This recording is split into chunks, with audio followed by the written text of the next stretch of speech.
આ તરફ પાવાગઢ ખાતે જૈન તીર્થંકરની મૂર્તિ ખંડિત કરવાની ઘટનાના પગલે સુરતમાં જૈન સમાજના લોકો ધરણા પર બેસી ગયા છે।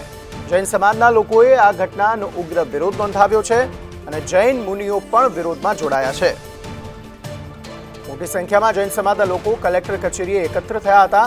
કલેક્ટર કચેરીએ જૈન સમાજના લોકો ધરણા પર બેસી ગયા।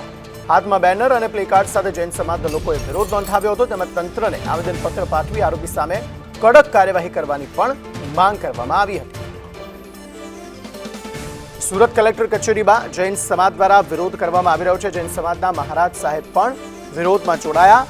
તપાસ કરી કાર્યવાહી કરવામાં આવે તેવી જૈન સમાજે કલેક્ટર કચેરી સમક્ષ આવેદનપત્ર આપીને માંગ કરી છે।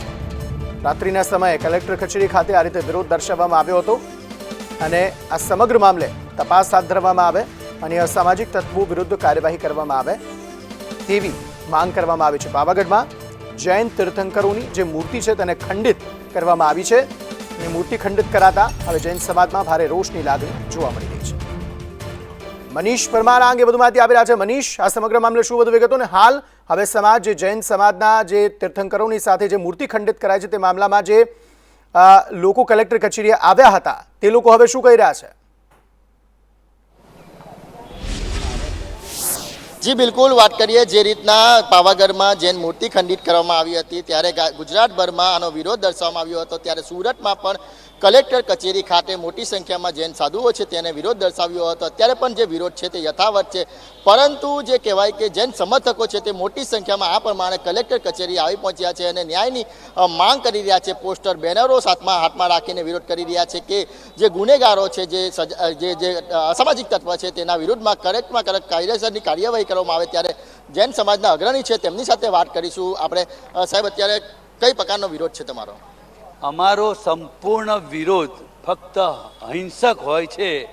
800 વર્ષથી પણ વધારે જૂનું આ પરમ તારક પરમાત્મા પાવાગઢની અંદર નેમિનાથ પરમાત્માનું અદ્ભુત તીર્થ આવેલું છે। કોઈ પણ અસામાજિક તત્વોએ પરમ તારક પરમાત્માને ખંડિત કર્યા અને એને નષ્ટ કરવાની કોશિશ કરી, એના પગથિયાને પણ નષ્ટ કરવાની કોશિશ કરી। સમગ્ર આચાર્ય ભગવંતો, મુનિ ભગવંતો અને સમગ્ર જૈન સમાજ અત્યારે અહીંયા ઊભો છે।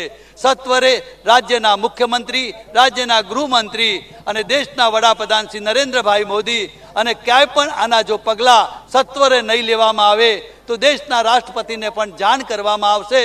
સમગ્ર હિન્દુ રાષ્ટ્રની અંદર આવા અસામાજિક તત્વો આવા અદ્ભુત તીર્થોને નષ્ટ કરવા માટે જે કોઈ કૃત્ય કરી રહ્યા છે એમાં સત્વરે પગલાં ભરવા અમારા સમગ્ર જૈન સમાજ, સમગ્ર આચાર્ય ભગવંતો, મુનિ ભગવંતોનો એક જ વસ્તુ છે, વહેલામાં વહેલી તકે ન્યાય અપાવી અને આવા અસામાજિક તત્વોની ધરપકડ કરજો અને સમગ્ર જૈન તીર્થોની રક્ષા થાય એવું સત્વરે પગલાં ભરવા અમારા જૈન સમાજની એક નમ્ર વિનંતી છે।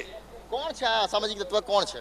બસ એ પાવાગઢની અંદર એ જે કોઈ અસામાજિક તત્વોએ આ કૃત્ય કર્યું છે સંપૂર્ણપણે રાજ્યના મુખ્યમંત્રી અને રાજ્યના ગૃહમંત્રીને પણ જાણ કરવામાં આવી છે અને સત્વરે આમાં પગલાં ભરવા નમ્ર વિનંતી છે। પાવાગઢમાં આપણા હજારો વર્ષ પ્રાચીન એવી જૈન પ્રતિમાઓને ખંડિત કરી છે।